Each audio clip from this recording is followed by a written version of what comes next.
Sejam todos muito bem-vindos a mais um vídeo do canal Pipocaçada. Hoje é review livre e a gente vai falar de um filme que é um pouco subestimado. Algumas pessoas devem ver, talvez esperassem outra coisa do filme.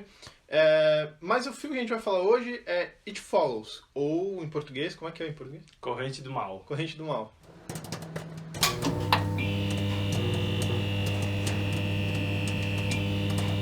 Corrente do Mal aí que ficou uma tradução apelativa, acho, pro público, né? Porque corrente do mal. E Tem que ter mal. Tem que ter mal. Também eu não culpo, porque It Follows não, é uma tradução, não teria como. Algo te seguindo, né? Seria uma coisa assim, ele seguindo, ou alguma coisa te seguindo. Não ficaria. Te seguindo. Te seguindo. Por isso eu fico aqui o título em português de Portugal, que é A Te Seguir-te, que pra mim é melhor. Pra mim é um dos melhores títulos da Corrente do Mal, mas Corrente do Mal não. Mas tá, entrando no filme propriamente dito, a gente entrou nesse debate de falar sobre esse filme, porque ele, como o Pedro já falou, ele é subestimado. Eu vejo que o público em geral não gosta. É de 2014, então ele é relativamente recente. E o público, o público em geral não gosta. Eu não sei se é porque eles não esperavam outra coisa, esperavam algo mais visceral. Talvez tenha um pouco também da estética teen, que a gente espera, a gente tá cansado de ver filme teen, assim, de terror. Volta e meia saem uns, assim, enlatados, uns negócios, bem assim pra vender ingresso. Às vezes tenha colocado It Follows no mesmo pacote, quando não é, né? É um filme bem bom e bem inteligente, né? Ele é dirigido pelo David Robert Mitchell, que também fez Under the Silver Lake, que é um filme que esteve no Cannes, e ele é um filme bem interessante com o Andrew Garfield. É bem esquisito, assim, tem umas coisas de conspiração, esquisitice, lá ambientadas em Hollywood, ambientadas em Los Angeles, né? E é bem interessante, fica a recomendação também. Mas sobre o que se trata It Follows? It Follows se trata sobre... se passa na cidade de Detroit, a cidade é lá do querido Robocop, né? Até eu fico buscando referência durante o filme, mas fala sobre uma coisa mesmo, It mesmo, não tem como explicar o que é, a forma que mata adolescentes, adolescentes, e esse mal, por isso o nome Corrente do Mal, ele é transmitido através do sexo, né? Tu tá com aquela parada te seguindo e pra ti... Mas, bem, né? A gente já vai entrar nesse debate, o sexo, ele transmite, mas também te livra, né? Porque você passa pra outra pessoa, então a coisa começa a seguir outra pessoa.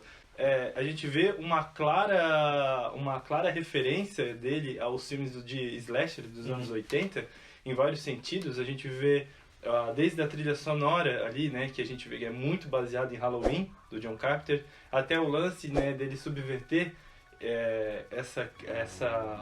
vamos supor assim, nos anos 80 tinha um certo conservadorismo em torno do sexo ali entre os jovens, né? A gente via que os assassinos slashers matavam só os jovens que estavam transando, e aqui a gente vê que ele tenta meio que subverter isso, né? Eu acredito. Muita gente É engraçado, o sexo às vezes é o mal ali, né? Porque a gente sempre tem, sei lá, o Jason mata as pessoas fazendo sexo, porque ele foi morto quando quem era pra estar cuidando dele, os monitores, estavam fazendo sexo e não cuidando das crianças, então ele se afogou no lago. O Halloween também, eles morrem porque não prestou atenção no Michael Myers entrando na casa, porque estava transando e tal. Então, e esse filme aí é interessante como ele usa o próprio sexo sendo é uma transmissão de doença, né? Mas que nem tu falou, te livra também. E é muito interessante a forma que o diretor aborda isso, porque é literalmente alguém, uma pessoa te seguindo. Uma pessoa que sempre aparece várias vezes do filme, desfocadas de fundo, às vezes... E assim, é interessante, tem que ver esse filme mais de uma vez, porque tu nota no comecinho, mesmo antes de se desenvolver o enredo, tu já nota uma pessoa lá no fundo aparecendo na cena como quem não quer nada, caminhando assim devagar e tal. Isso acaba criando uma tensão, né? Eu vejo que muitas pessoas não gostam, acho, porque elas ainda não se acostumaram com esse... Até a galera chama de pós-terror, eu não concordo muito com esse termo, mas o que seria o pós-terror? Seria os novos diretores dessa geração investindo em algo mais atmosférico, né? Porque a gente vê que o terror, dos anos 90 e começo dos anos 2000, eles exploraram muito, a gente teve apenas sentimento de susto ou de incômodo por ver uma cena gore, mas não assim outros sentimentos que a gente pode ter assistindo um filme de terror, né? Então, um filme atmosférico, ele Tanto é que ele é um filme muito sincero, assim, na sua premissa. Ele não tem mistérios, o Corrente do Mal. Ele é muito, assim, parecido com Midsommar nisso. A gente vê até, muitas pessoas acham que ele é um filme lento, por isso, né? Porque ele é um filme que não, em nenhum momento te dá um enigma, né? A gente tem, claro, tem um debate sobre o que é a coisa, mas tu vê os adolescentes assim, e tem a trilha sonora, a ambientação, ele até mostra... O diretor é muito bom em formar a Detroit de como ela fosse muito suja, então ele filma também sempre num tom mais cinza e o céu tá sempre meio que anoitecendo. Então ele cria toda uma atmosfera, aquela coisa da gente não saber em que época se passa, que é interessante também. Isso, ele tem um lance na direção dele, que eu vejo que também é outra homenagem ao filme dos anos 80, que é esse lance de parecer um sonho, então a gente não tem noção que época que se passa, porque... A menina tá lendo um livro no Kindle, né, algo mais tecnológico, mas eles estão assistindo o filme antigo numa TV de tubo. Ou tem uma TV de tubo, aquelas dos anos 80, mas também tem aquelas TVs de tubo, tipo, dos anos 50, sabe? Bem, bem antigas. Então, mas a homenagem mais clara e direta que o diretor faz é, com certeza, o Halloween. Em todo o contexto do filme. A gente vê... a música é muito parecida. Sim. A música, essa música meio new wave ali, né, que pega. Tem duas cenas que são idênticas praticamente do Halloween. A atriz principal, que é a Jay, né, do Corrente do Mal, tem ela andando na calçada, é muito parecido com o enquadramento da Laurie, né? Então ali a Jay já está sendo perseguida pela coisa do mal, e a Laurie também já tem aquela cena famosa do Michael Myers, né? E isso aí já mostra, não é só a própria referência já dá pistas sobre o filme, né? Nesse sentido, tipo, porque no começo, diferente do Michael Myers, a gente não é apresentado ao que está seguindo ela, mas pelo enquadramento, e se a gente juntar as peças, né?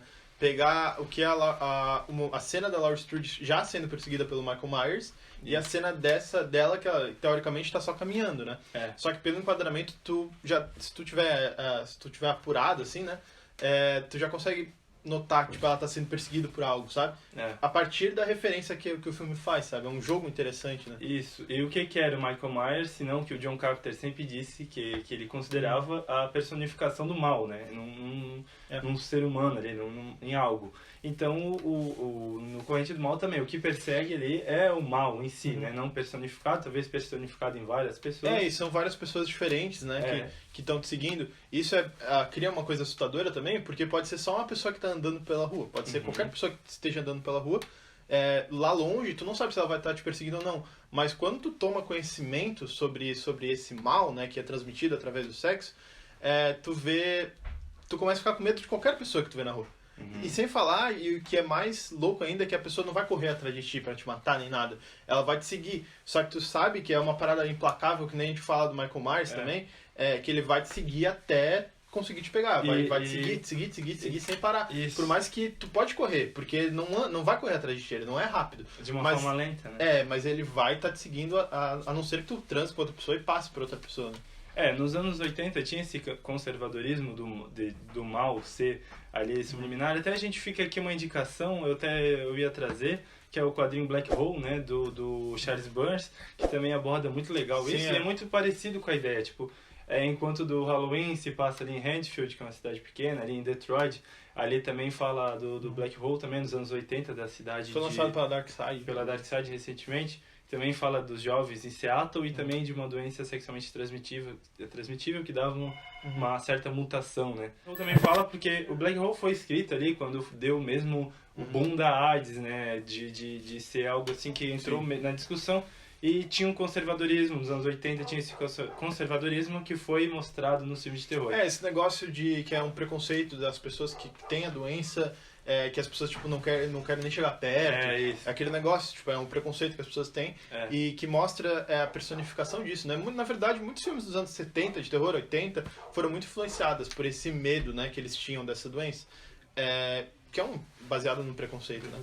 Então vários filmes exploram isso, é bem interessante. Como esse filme homenageia esses filmes antigos, dos anos 70 e 80, ele também, né, evidentemente, vai falar sobre isso. Ele fala sobre isso, mas por que a gente fala que ele subverte? O diretor, além de tudo, ele é o roteirista também. Ele subverte na questão ali que ele não fala sobre o sexo consensual, né? Eu acho que seria muito raso se fosse uma crítica apenas aos jovens estarem transando e por isso eles estão morrendo.